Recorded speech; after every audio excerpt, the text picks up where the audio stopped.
والشهداء والصالحين وعلى من جاهد إلى يوم الدين শহীদি কাফেলা বাংলাদেশ জামাত ইসলামী নেত্রকোনা জেলা শাখা কর্তৃক আয়োজিত আজকের এই মানব বন্ধন কর্মসূচির সম্মানিত সভাপতি জেলা জামাতের সংগ্রামী আমির সাবেক ছাত্রনেতা জনাব অধ্যাপক মাওলানা সাদ কর্ম পরিষদের সদস্যবৃন্দ উপস্থিত আছেন, বিভিন্ন উপজেলা নেতৃবৃন্দ উপস্থিত আছেন, সর্বস্তরের জনগণ, সুধীজন, সাংবাদিক বন্ধুগণ, মুবারকবাদ।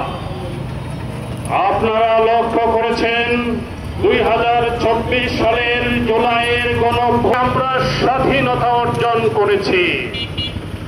দীর্ঘদিনের সেই দুঃশাসন, সেই ফেসিবাদ, জুলুম, নির্যাতন, সেই স্বৈরাচারী শাসককে বিতাড়িত করে যারা এই নতুন বাংলাদেশের অভ্যুদয় ঘটিয়েছেন, আমি তাদেরকে শ্রদ্ধার সাথে স্মরণ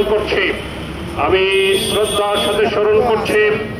যারা জুলাই আন্দোলনে শহীদ হয়েছেন, আহত হয়েছেন, যারা স্বজন হারিয়েছেন, সর্বস্তরের জুলাই যোদ্ধাদেরকে আমি সরকারকে এ দেশের জনগণ প্রচলিত পদ্ধতিতে আর নির্বাচন চায় না, যে নির্বাচনের মাধ্যমে তৈরি হয় ফ্যাসিস্ট, যে নির্বাচনের মাধ্যমে তৈরি হয় জালেম শাসক, যে নির্বাচনের মূল্যায়ন চায়।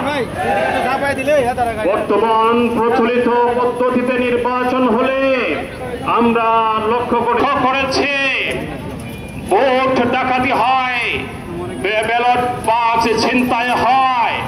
আমরা লক্ষ্য করেছি ভোটার উপস্থিতি ছাড়াই নির্বাচন চাই না। আমরা চাই প্রতিটি ভোটের মূল্যায়ন। প্রচলিত পদ্ধতিতে যদি একজন পায় 1 লাখ ভোট, আরেকজন পায় 80,000, আরেকজন 50,000, আরেকজন 30,000, 1 লক্ষ ভোট যে পাবে সেই নির্বাচিত হবে, আর অপর পক্ষে আরো 1,60,000। তাই এই প্রতারণামূলক যে নির্বাচন পদ্ধতি এদেশের জনগণ চায় না। লিখিত হয়েছে সেই জুলাই সনদের আইনগত ভিত্তি দিতে হবে, সেই জুলাই সনদের ভিত্তিতেই নির্বাচন হতে হবে।